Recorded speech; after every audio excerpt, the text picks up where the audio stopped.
കടം മാറുന്നില്ല, രോഗം മാറുന്നില്ല, പ്രയാസം മാറുന്നില്ല. ഞാനിപ്പോൾ വയലിന് വരുമ്പോൾ ഇവിടെ അടുത്തൊരു വീട്ടിൽ പോയപ്പോൾ ഒരു മനുഷ്യൻ, ഞാൻ കയറിപ്പോകുന്ന ഭക്ഷണം കഴിച്ചിട്ട് അടുത്ത വീട്ടിലേക്ക് പോകുമ്പോൾ ഞാൻ പറഞ്ഞു, കഴിക്കാൻ ഭക്ഷണമൊന്നും എടുക്കല്ലേ എന്ന്. എൻ്റെ മനസ്സ് വല്ലാതെ വേദനിച്ചു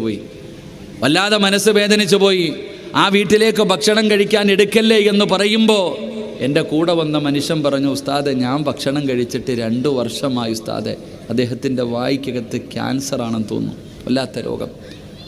അള്ളാഹു അദ്ദേഹത്തിന് ആഫിയത്തുള്ള ദീർഘായുസ്സ് കൊടുക്കുമാറാകട്ടെ. അല്ലാതെ മനസ്സ് വേദനിച്ചു പോയടോ. നമ്മളൊക്കെ തിന്ന് വളരെ വേണ്ട എന്ന് പറയുമ്പോൾ അതൊന്നും കഴിക്കാൻ കഴിയാതെ പ്രയാസപ്പെടുന്ന എത്രയോ പേരുണ്ട്. അള്ളാഹു ശിഫ കൊടുക്കുമാറാകട്ടെ. അള്ളാഹു ബദരീങ്ങളുടെ ബറക്കത്ത് കൊണ്ട് അള്ളാഹു രക്ഷപ്പെടുത്തുമാറാകട്ടെ. അതുകൊണ്ട് എല്ലാവരും അള്ളാഹുവിനോട് ദുആ ചെയ്യുന്നുണ്ട്, ദുആ സ്വീകരിക്കുന്നില്ല എന്നുള്ളൊരു പരാതിയാണ് നമുക്കെല്ലാവർക്കും ഉള്ളത്.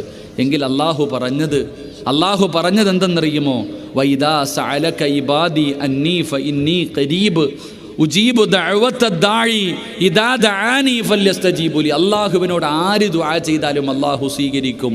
3-4 കാര്യം അല്ലാഹു തരും.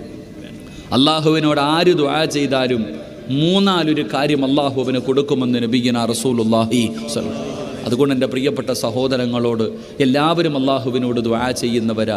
അല്ലാഹു നമ്മുടെ ദുആയിക്ക് ഇജാബത്ത് അല്ലാഹു നൽകി അനുഗ്രഹിക്കുമാറാകട്ടെ. അല്ലാഹു നമ്മുടെ ദുആ അല്ലാഹു സ്വീകരിക്കുമാറാകട്ടെ. അപ്പോൾ ദുആ സ്വീകരിക്കാനുള്ള ഒരു നന്മ ഞാൻ പഠിപ്പിച്ചിട്ട് ഞാൻ പോവാ. നിങ്ങളെല്ലാവരും ദുആ ചെയ്യുമ്പോൾ ആ ദുആ സ്വീകരിക്കണമെന്ന് ആഗ്രഹമുണ്ടെങ്കിൽ ഒരു നന്മ ഞാൻ പറഞ്ഞു തരാം. ഇത് ചെയ്തിട്ട് നിങ്ങൾ ദുആ ചെയ്താൽ നിങ്ങളുടെ ദുആ സ്വീകരിക്കും. അല്ലാഹു നമുക്ക് ഈമാൻ നൽകുമാറാകട്ടെ. ഇൻഷാ അല്ലാഹ് ചെയ്തൂടെ? ഇൻഷാ അല്ലാഹ് ചെയ്തൂടെ? പിരിക്കാനൊന്നുമല്ല, പേടിക്കണ്ട. പടച്ചോനെ ഓൻ പൈസ പിരിക്കാൻ തുടങ്ങിയെന്ന് അങ്ങനെ വിചാരിക്കരുത്. അൽഹംദുലില്ലാ, ഞാനിപ്പോൾ പള്ളി കണ്ടു. പള്ളിയിൽ നിന്ന് സിയാറത്ത് കഴിഞ്ഞ് ഇറങ്ങി വരുമ്പോൾ എൻ്റെ കൂടെ വന്നവർ പറഞ്ഞു, ഉസ്താദെ പള്ളിയുടെ മിനാരത്തിൻ്റെ പണി നടക്കുകയാണ്. ഉസ്താദെ, ഈ നാട്ടിലെ SKSSFൻ്റെ പ്രവർത്തകരാണ് ഈ ഒരു മിനാരത്തിൻ്റെ പണി ഏറ്റെടുത്തിരിക്കുന്നത്. ഒന്ന് ചിന്തിക്ക് സഹോദര.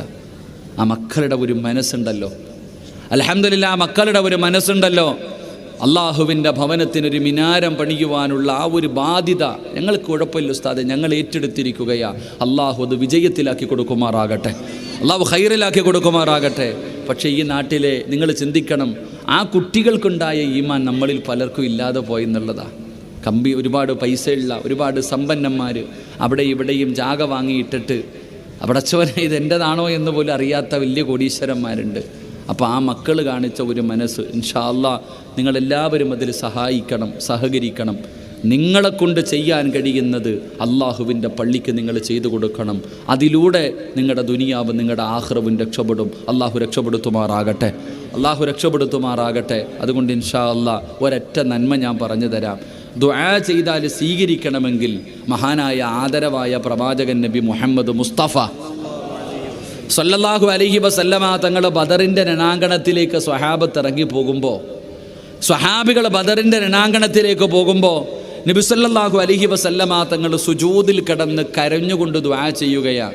അലി ഇബ്നു അബീ ത്വാലിബ് റളിയല്ലാഹു തആല അൻഹു പറയുന്നു, എനിക്ക് സങ്കടം വന്നു. നബി തങ്ങൾ അത്രയും ആത്മാർത്ഥമായി അതുപോലെ കരഞ്ഞുകൊണ്ട് ദുആ ചെയ്യണത് കണ്ടിട്ടില്ല. നബി സുജൂദിൽ കടന്നുകൊണ്ട് അള്ളാഹുവിനോട് ആത്മാർത്ഥമായി ദുആ ചെയ്യുകയാ.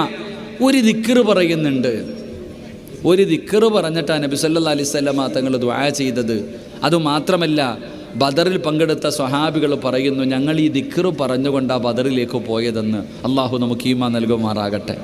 അപ്പോൾ ആ ബദരീങ്ങൾ പറഞ്ഞ ദിക്റ് പറഞ്ഞിട്ട് ദുആ ചെയ്താൽ ഒരു 313 പ്രാവശ്യം, ബദരീങ്ങൾ 313 ഈ പറയുന്ന ഒരു ദിക്റ് 313 പ്രാവശ്യം ആരെങ്കിലും പറഞ്ഞിട്ട് ദുആ ചെയ്താൽ അവൻ്റെ ദുആ ഒരിക്കലും തള്ളപ്പെടില്ല. അവൻ്റെ ദുആയിക്ക് ഉത്തരമുണ്ടാകും. അള്ളാഹു ഭാഗ്യം നൽകുമാറാകട്ടെ. ഇൻഷാ അല്ലാഹ് പറഞ്ഞൂടെ? ഇതുകൊണ്ട് എനിക്കാണോ നേട്ടം, നിനക്കാണോ നേട്ടം?